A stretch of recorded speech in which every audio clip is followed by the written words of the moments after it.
Cette incisive latérale supérieure droite est à extraire.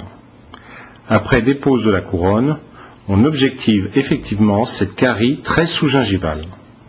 Nous allons dans la séance pratiquer l'extraction de la dent, la mise en place d'un implant dans l'alvéole et l'empreinte en vue de la fabrication d'une dent provisoire qui sera posée le lendemain de l'intervention.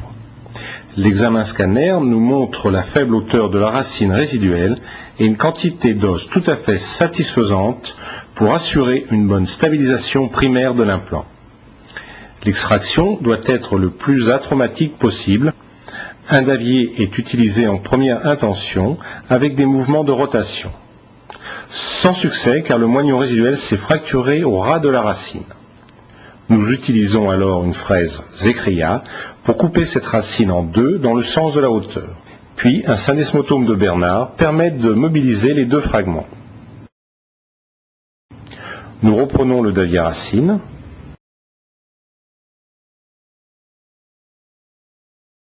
Voici la partie vestibulaire de la racine.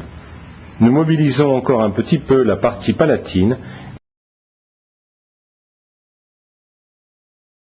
Et voici la partie palatine de la racine. L'implant est posé sans élévation de lambeaux et un transfert d'empreinte est vissé sur l'implant. Le laboratoire a auparavant préparé cette petite gouttière sur le modèle d'étude. La gouttière est positionnée en bouche.